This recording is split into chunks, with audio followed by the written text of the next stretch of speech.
Hi guys, welcome to Manapiranthi. So Viduthalai 1 போன வருஷத்தோட பயங்கரமான படம். நம்ம எல்லாத்துக்குமே one of the top most ஃபேவரட்ஸாக இருந்திருக்கும் நம்ம லிஸ்ட்டில். ஸோ எல்லாத்துக்கும் கண்டிப்பாக அந்த விடுதலை 2க்கான எக்ஸ்பெக்டேஷன்ஸ் ஸ்கை ராக்கெட்டடாக இருந்தது. நார்மலாக இது விடுதலை 1 விடுதலை 2ங்கிறத தாண்டி வெற்றிமாறன் ஒரு படம் பண்ணாலே நமக்கெல்லாம் அந்த எக்ஸ்பெக்டேஷன் இருக்கிறது ரொம்ப நேச்சுரல்னு தான் சொல்லணும். ஸோ அதே மாதிரியே விடுதலை 2க்காக நானும் ரொம்ப எக்ஸைட்டடாக இருந்தேன். இப்போ விடுதலை 2 தான் நான் இன்னைக்கு பார்த்துட்டு வந்திருக்கோம். ஸோ இன்னைக்கு விடுதலை 2வோட பிளாட் என்னன்னா, விடுதலை 1 விட்ட இடத்துல இருந்தா இது கண்டினியூ ஆகுது. என்னன்னா, நம்ம வாத்தியார், அதாவது நம்ம விஜய் சேதுபதியை போலீஸ் பிடிச்சிடுறாங்க. ஸோ அவர் வாத்தியார் ஆனதுக்கான காரணம் என்ன, அது எந்த மாதிரி சுச்சுவேஷன்லாம் அவர் ஃபேஸ் பண்ணிட்டு வந்தாரு, அவரை பிடிச்ச நம்ம சூரி, அவருக்கான அந்த டிரான்ஸ்ஃபர்மேஷன் அண்ட் அவரோட லைஃப் இப்போ எப்படி மாறப்போகுது அப்படிங்கிறதெல்லாம் தான் இந்த படத்தோட பிளாட்டு. படம் ஆரம்பிச்சோடனே நம்ம விஜய் சேதுபதிக்கும் கௌதம் வாசுதேவ் மேனனுக்கும் இருக்க அந்த கான்வர்சேஷன் அங்கேயே படம் பேங் ஆனால் ஸ்டார்ட் ஆகுதுன்னு தான் சொல்லணும். ஏன்னா அதில் இருக்க அந்த டயலாக்ஸ் எல்லாமே ரொம்ப பவர்ஃபுல்லாகவும், என்ன சொல்கிறது, தேட்டர் நல்லா பயங்கர கிளாப்ஸ் இருந்தது அந்த ஃபியூ டயலாக்ஸுக்கு.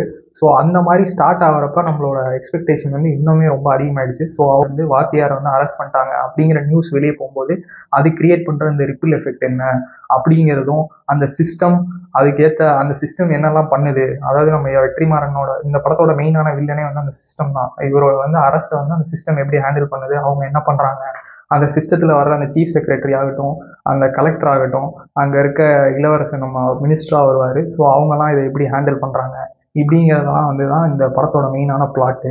ஸோ இந்த படத்தில் பெரிய ப்ராப்ளம் அப்படிங்கிறது என்னன்னா, படம் ஆரம்பித்து ரொம்ப ஃபர்ஸ்ட் கொஞ்ச நேரம் இருந்த டைலாக்ஸ் பவர்ஃபுல்லாக இருந்தாலும் படம் முழுக்கவே அவங்க சொல்ல வேண்டிய விஷயங்களை, காட்சிகளை தவிர்த்துட்டு நிறையாவே அவங்க டைலாக்ஸில் கன்வே பண்ண விஷயம் ரொம்பவே இந்த படத்துக்கு ஒரு பெரிய நெகட்டிவ்னு தான் சொல்லுவேன். ஏன்னா நிறையா விஷயம் எனக்கு ஆஃப்டர் தாட் மாதிரி அவங்க நிறையா டப்பிங்கில் ஆட் பண்ண மாதிரியும் தெரிஞ்சுது. சில இடங்களில் அவர் பண்ணுற அந்த கதை, அவர் ஏன் அவர் வாத்தியார் ஆனார் அப்படிங்கிற அந்த கதையை சொல்லும் போதோ, அந்த கதையிலையுமே பார்த்தீங்கன்னா அவர் நரேஷனே நான் லீனியராக இருக்குங்கிறதே நமக்கு திடீர்னு என்னன்னா, ஃபர்ஸ்ட் ஹாஃப்ல செத்து போன கேரக்டர் செகண்ட் ஹாஃப்ல உயிரோடு இருக்கும்போது தான் ஓகே, அவர் நரேஷன் கூட நான் லீனியராக இருக்கு அப்படிங்கிறதே நமக்கு தெரியுது. எனக்கு என்னமோ என்னன்னா, இவங்க ஒரு பல மணி நேரம் ஃபூட்டேஜை எடுத்து வச்சுட்டு அதை கஷ்டப்பட்டு கொஞ்சம் கோர்வையாக்கி ஒரு படத்தை இது பண்ண மாதிரி, என்ன சொல்றது, பைண்ட் பண்ண மாதிரி தான் இருந்தது ஃபர்ஸ்ட் ஹாஃப். செகண்ட் ஹாஃப் ஒரு கரெக்டாக தான் ஒரு பாட்டில் போகுது. அது நமக்கு அவங்க சொல்ல வேண்டிய விஷயத்த அவர் கரெக்டாக கன்வே பண்ணுறாங்க. அந்த ஃபர்ஸ்ட் ஹாஃபை தாண்டுறது ஆனால் ஒரு பெரிய ஹசலாக தான் தோணுது. ஏன்னா 1.5 மணி நேரங்கிறதே நமக்கு ஆல்மோஸ்ட் ஒரு படம் ஆக வேண்டிய டைம் நமக்கு ஃபீல் ஆயிடுச்சு. அண்ட் பிஜிஎம் பெருசாக எனக்கு ஃபர்ஸ்ட் பார்ட்டில் ஒர்க் அவுட் ஆகலைன்னு நான் ஃபீல் பண்ணேன். அதே மாதிரி தான் இந்த படத்துலையும். அண்ட் ஃபர்ஸ்ட் ஹாஃப்ல நிறையா யூஸ் பண்ணியிருக்க வேண்டிய இடங்களும் ஒன்றும் பெருசாக இல்லை அப்படின்னு தான் சொல்லணும்.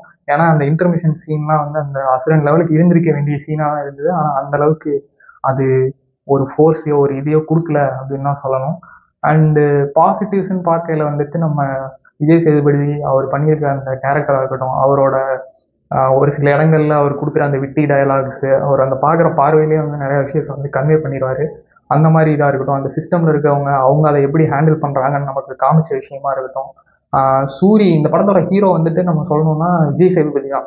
ஏன்னா சூரியோட போர்ஷன்ஸ் ரொம்பவே கம்மி. அண்டு பவானி அவங்க ஃபர்ஸ்ட் பார்ட்ல இருந்த அந்த ஹீரோயின், அவங்க சொல்லப்போனால் அந்த படத்தில் கிடையவே கிடையாது. அவங்க ஒரே ஒரு சீனில் ஒரு ஃப்ரேமில் வந்துட்டு போகிறாங்க, அவ்வளோதான். ஸோ இது முற்றிலுமாக சூரியோட கதையாக ஆரம்பித்து அது ஒரு விஜய் சேதுபதியோட கதையாக தான் முடியுது. சின்ன சின்ன ரோல்ஸில் வந்தாலும் மஞ்சு வாரியராக இருக்கட்டும், கென் கருணாஸாக இருக்கட்டும், நம்ம கிஷோர் எல்லாருமே ஈவன் அனுராக் கஷ்யப் ஒரு சின்ன கேமியோ பண்ணியிருக்காரு. ஸோ இது மாதிரி சில கேமியோஸ் வந்தாலும் அவங்களுக்கு கொடுத்த பார்ட்டை ரொம்பவே நல்லா பண்ணியிருக்காங்க. பட் இது totally revolves around Vijay Sethupathi அப்படின்னு தான் சொல்லணும். நம்ம சேத்தன் அவர் அந்த வில்லனா பண்ணியிருந்தது அவரை பார்த்தாலே நமக்கு ரொம்ப இரிட்டேட்டிங்காக இருந்தது. அந்த மாதிரி அந்த குரூப் ஆஃப் போலீஸ்மென் இருக்காங்களே ஒரு 5-6 பேர், அவங்க எல்லாம் நல்லா பண்ணியிருந்தாங்க. கடைசியில் அந்த சூரிய எடுக்கிற ஒரு டிசிஷன், அதுக்கு ஒரு இம்பார்ட்டன்ஸ் இருந்தாலுமே ரொம்ப கம்மியாக தான் இருந்தது இந்த படத்தில் அப்படின்னு சொல்லணும்.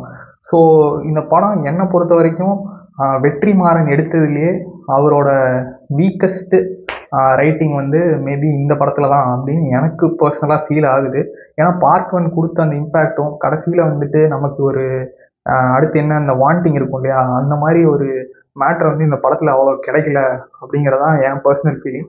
ஸோ இந்த படத்தை நீங்கள் பார்க்கலாமா அப்படின்னு கேட்டிங்கன்னா, நீங்கள் இந்த படம் பாதிக்கு மேலே ஒரு டயலாக்ஸாலேயே ரன் ஆகிற படம். நான் ரொம்ப ஆக்ஷனாக போகணும், நான் அவங்க என்னெல்லாம் ஸ்ட்ராட்டஜைஸ் பண்ணுறாங்க என்ன அப்படிங்கிறத ஒரு பேச்சை தாண்டி ஒரு சீனாக கன்வே பண்ணாங்களா அப்படின்னு கேட்டால் இல்லை. ஸோ நீங்கள் அந்த மாதிரி எக்ஸ்பெக்டேஷன் இல்லாமல் ஒரு ப்ரீச்சி டோனாக இருந்தாலும் நம்ம கேட்க வேண்டிய விஷயங்களோ நம்ம தெரிஞ்சுக்க வேண்டிய விஷயங்களையும் தான் சொல்லியிருக்காங்க. ஸோ நீங்கள் அதை பார்க்கவும் அந்த டைமை கொடுக்கவும் ரெடியாக இருந்தீங்கன்னா கண்டிப்பாக தேட்டரில் போய் பாருங்கள். So it is out and out Vetrimaaran ஃபிலிம்னு தான் சொல்லணும். So for more contents like share and subscribe to Manopiranthi. Bye guys.